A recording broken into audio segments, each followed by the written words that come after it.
Welcome to the Lose Weight, Live Life podcast. If you're someone who would do anything to lose weight, yet finds it impossible to stick to a diet, to eat less, or just what you think you should, this podcast is for you. I am your host, certified life and weight mindset coach, Clair MACKENZIE. Listen in to learn how to stop overeating, lose weight for the last time, and create a relationship with food and yourself that you love, all without diet deprivation and self-sabotage.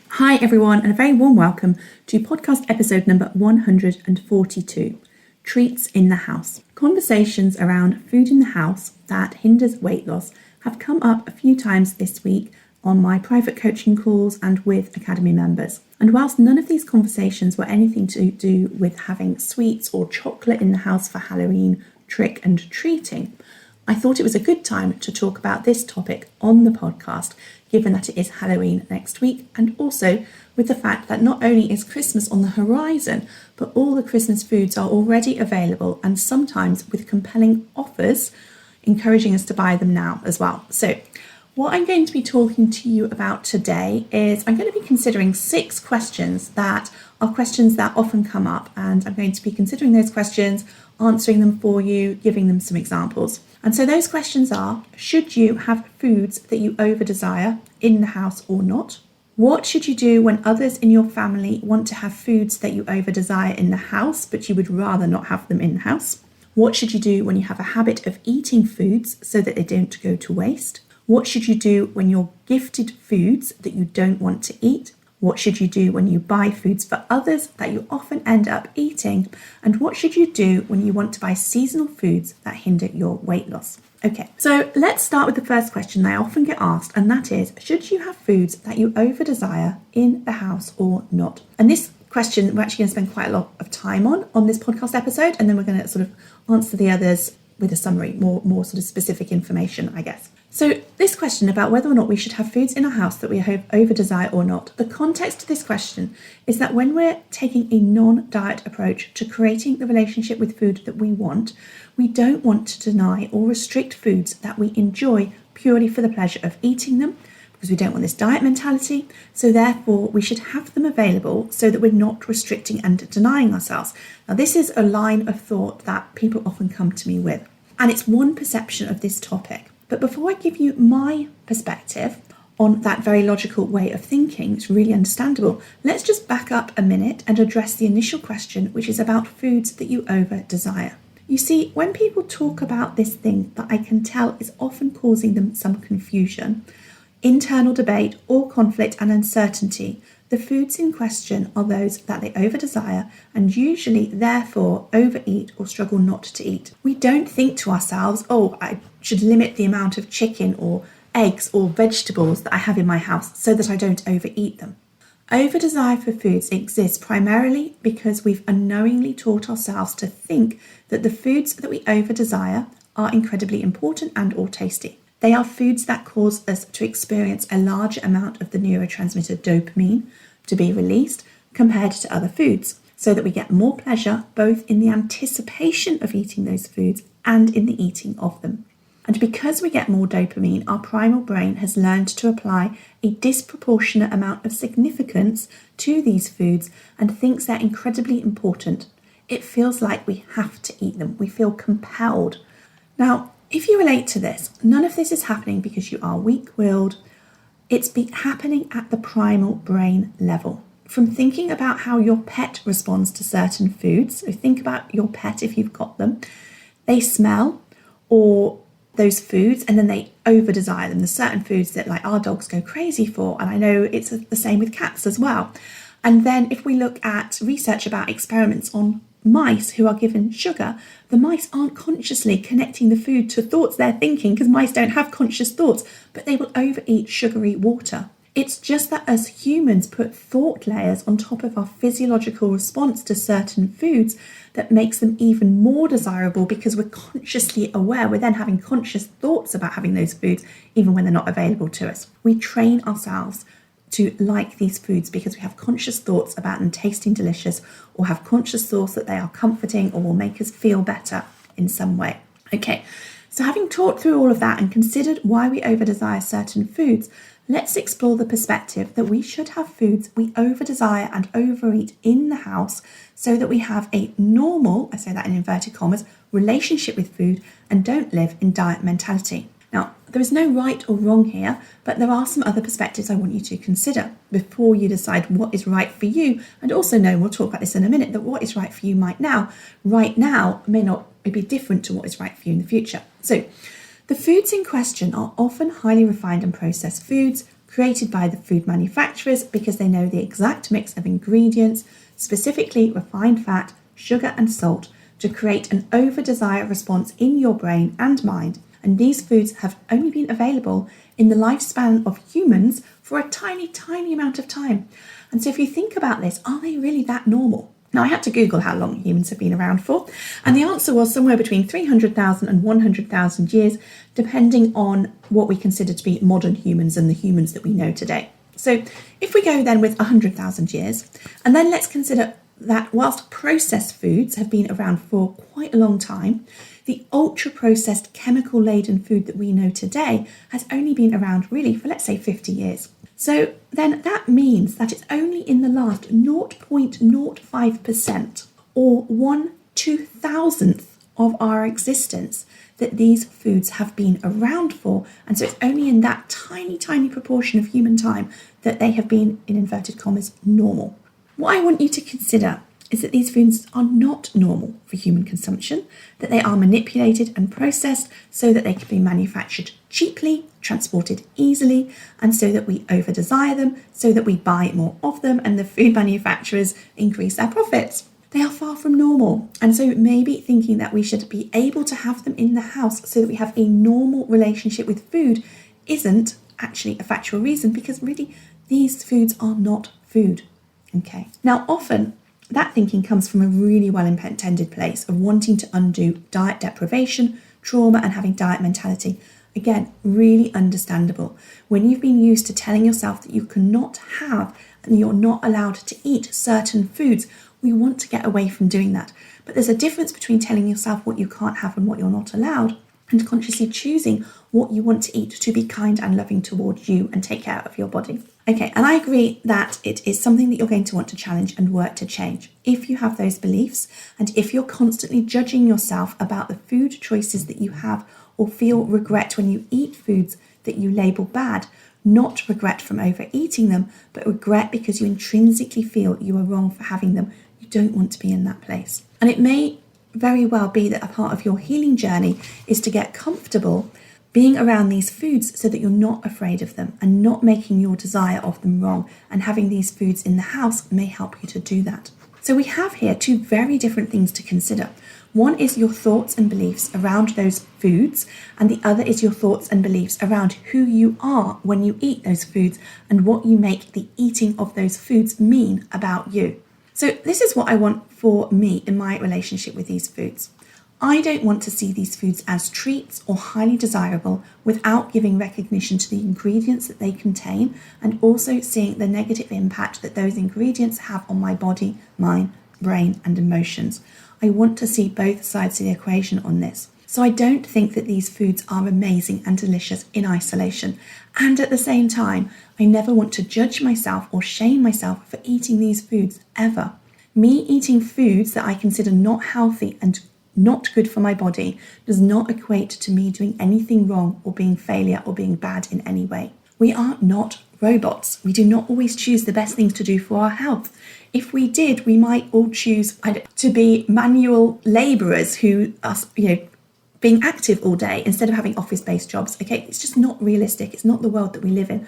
But it's also really important to find the right balance that is right for us, and to question our reasons and make sure we like the reasons for the choices that we make.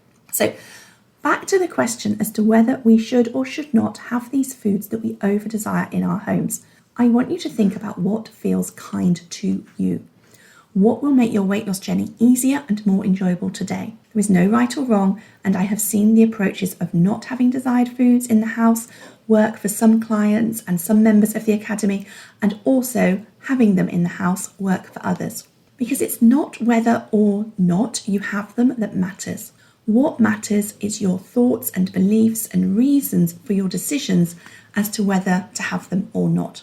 Also know that there will likely be phases of your weight loss journey where you will want to have them in the house and phases where you won't. Generally, I suggest this. When you're getting started, especially if you suspect your hunger hormones are not balanced, and when you're learning new tools and strategies and ways of thinking about food, I suggest you don't have them in the house so that you can contain all the things that you want to pay attention for, or put constraint around all the things that you want to pay attention to. Then as your weight loss progresses and you eating the way you want to eat becomes easier, you might want to consider having certain foods in the house so that you can get comfortable eating them without overeating them and or feeling desire for them, and working at reducing that desire by allowing yourself to feel the desire and not respond by eating to it, not have an eating response to it. And we teach you how to do all of this in the Lose Weight, Live Life Academy. All right, so then let's move on to the second question. What should you do when others in your family wanted to have foods that you over-desire in the house and you would rather not have them in the house? Well, you can start with asking them to consider not having them in the house, or not having them in the house for a period of time whilst you work on some other strategies for not overeating and emotionally eating, with a plan to have them in the house when you're ready, so that you can then again deprogram your desire for them when you've got more capacity to do that work. So at the right port of call, so to speak, on your weight loss journey. And at the same time of asking, recognise that they of course get to choose, and so be prepared to accept their response with love if they say they don't want to not have these foods in the house, if they say they want to have these foods in the house. It's really important to respect their choice, because at the end of the day, your relationship with food is your work to be done, and you're going to want to take 100% responsibility for empowering yourself to make the changes you want. And that means you want to do so without requiring anyone else to do things to help and support you. Don't get me wrong, it may be nice, and it will be nice if they do, and it's great if they do. It's not necessary for you to get the weight loss results that you want, the health results that you want, and create the relationship with food that you want. You can do it with or without the support of those around you. What I do with my husband, who likes to have biscuits in the house, is to ask him to keep them in a cupboard that I don't use very often. I know they're there, but I'm not constantly presenting them as an option for my brain to consider every time I go in the cupboard to get my coffee, for example. It's really rare that I even think about those biscuits and whether or not I want them, and that just makes things so much easier. Now, if you've got younger children who you're providing for, you get to choose what foods you have in the house. And I think the question around what desirable refined foods you have in the house for them is about more than what will support you losing weight. Once you become aware of how unnecessary so many of the snack foods that we eat are, you might want to question your assumptions about normal, in inverted commas, snacks for children, and think about how you want to support your kids having what you consider to be a healthy relationship with food. Because my thoughts are that it's not about making chocolate, biscuit and crisps snacks a normal part of every day. And it's not about ever leading your kids to believe that they are not allowed these foods either, or that these foods are bad. I think the approach here is to get scientific and talk to them about the ingredients of those foods and why it might be beneficial to have whole food snacks instead of refined food snacks, for example. We've not had bread in our house in the form where we used to have it, which was always having wholemeal sliced and then having more, whole artisan type loaves at the weekend, for about 5 or 6 years. When we stopped having what I might call normal bread in the house, my son, who was living at home at the time, and my husband both had bagels with their breakfast. That's what they chose to have. That was their preference. I'm not even sure why, but that's what they chose. And then in the past 12 or 18 months or so, my husband, who is a type 1 diabetic and conditioned from childhood to believe that he must have starchy carbs with every meal, has stopped eating those carbs.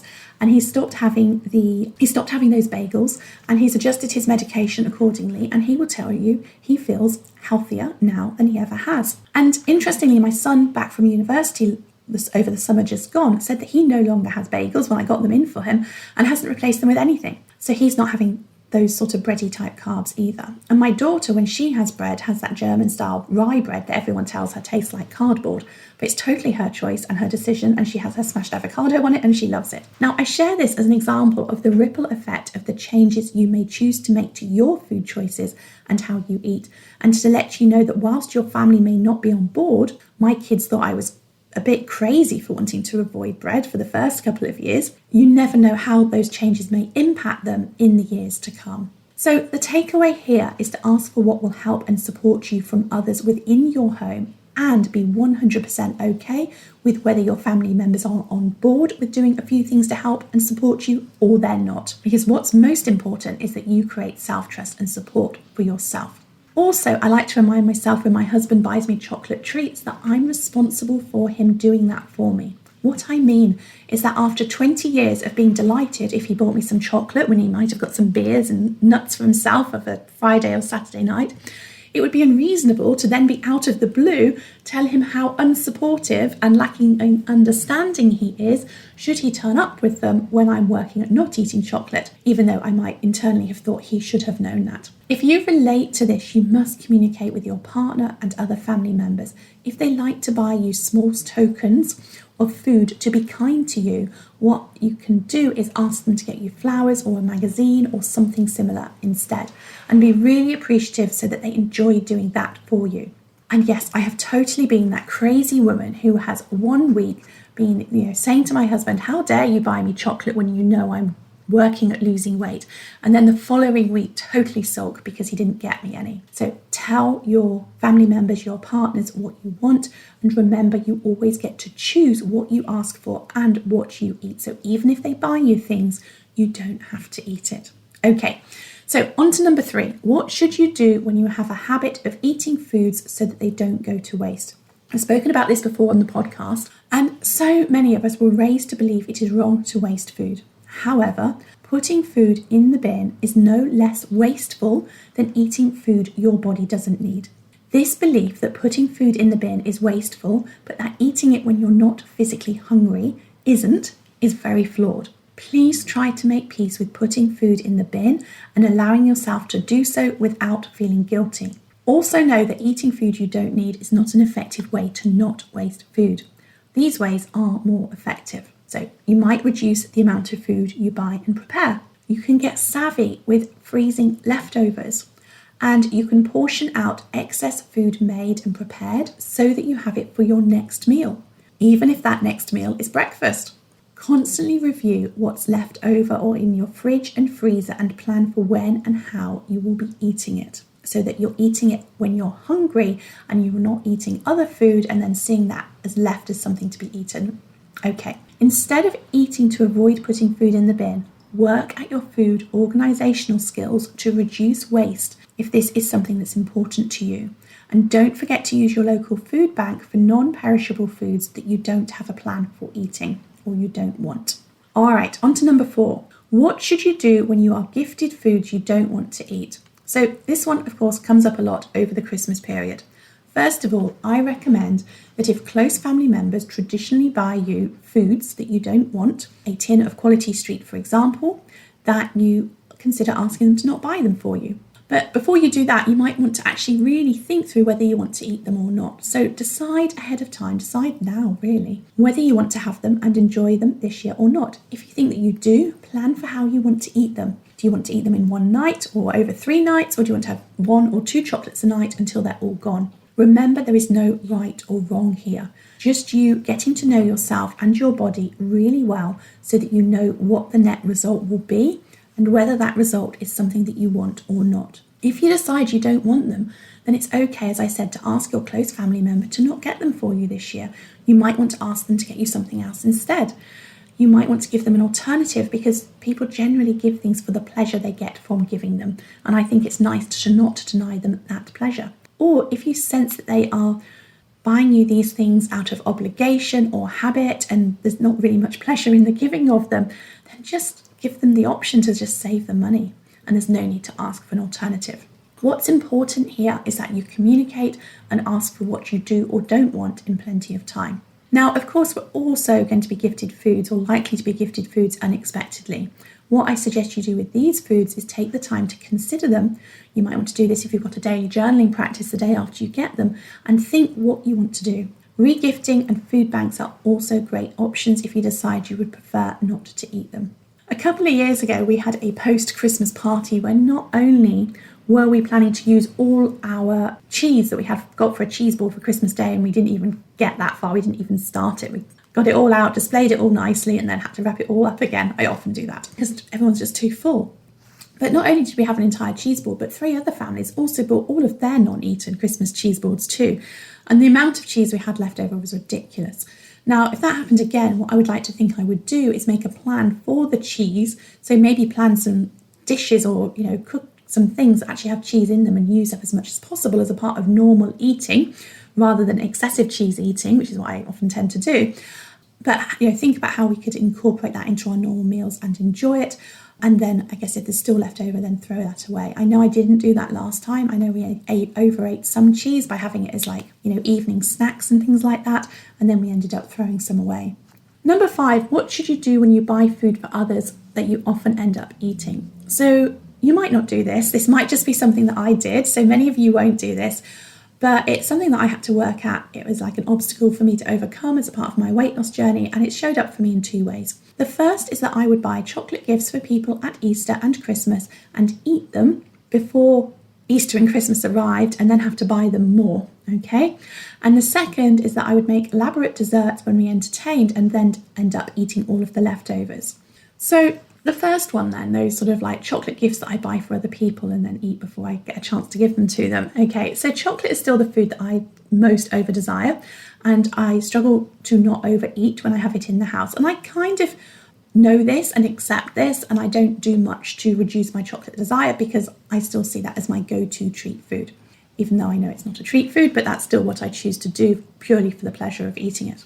Now, if I bought chocolate for Christmas or Easter now, I would be fine not eating it as long as I didn't have one of those weeks where, everything goes to pot. On those weeks, my chocolate desire would be strong and I may end up eating it, or I would end up, really working hard not to eat it. So what I've done sometimes is bought the chocolate and then I've asked my mum to have them until the appropriate time arrives for gifting it. Now, some of you listening will probably think this sounds crazy, but it's just something that helped me not have to deal with chocolate desire at a very busy time of year. It just felt me being kind to myself and giving myself a break so that I didn't have to do the work of managing my mind and my brain around having all this chocolate in the house. And the second habit of making elaborate chocolate desserts, well, I have a much greater awareness around this one now. So I do check before entertaining and think about what would be an enjoyable dessert that maybe isn't quite so heavy and full of those refined, indulgent foods, and I would far more likely to lean towards making something lighter instead. Your cheesecake used to be my go-to. It was quick, easy, indulgent,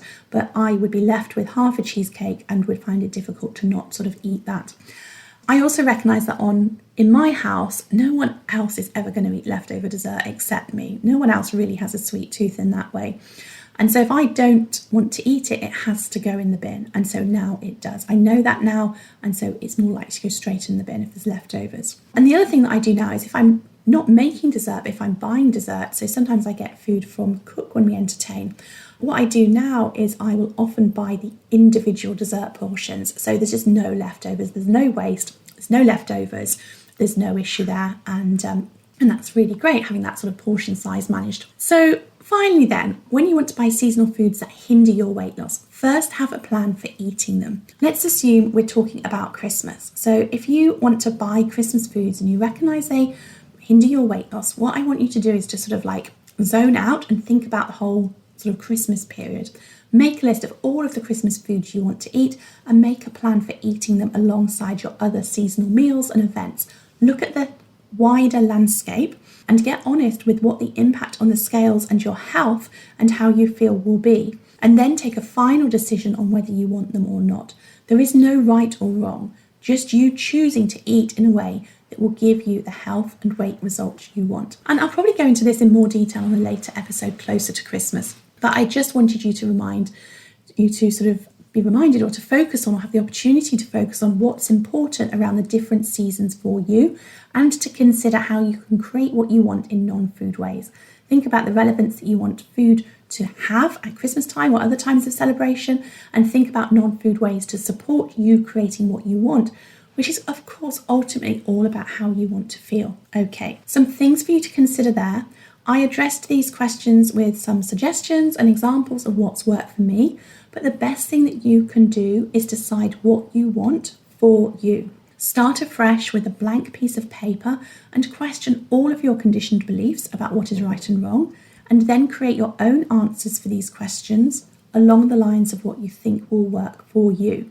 A bit like an hypothesis, and then test that hypothesis to see what you learn and discover, and then update your answer if necessary. Okay, all right. So thank you so much for listening. Also, just to say, if you want to get on the Lose Weight, Live Life Academy waitlist so that you're notified when we next open for enrolment, or if you would like to join today, which you can do as a VIP member, go to www.thebestyou.coach/enroll. So just so you know, VIP members get annual Lose Weight, Live Life Academy membership and 6 private coaching calls with me. All of the details are at www.thebestyou.coach/enroll. All right. Thanks for listening, everyone, and have a great week. If you enjoyed listening to this podcast and are ready to live a more intentional life, lose weight as a part of that journey, and create a relationship with food and yourself that you love, then I would be honoured to have you join the Lose Weight, Live Life Academy membership and coach with me. The programme offers different levels of support to suit you, including self-paced learning, twice weekly calls, private coaching, an amazingly caring community, and lots more. Find out all the details about when and how you can join at www.thebestyou.coach/coaching.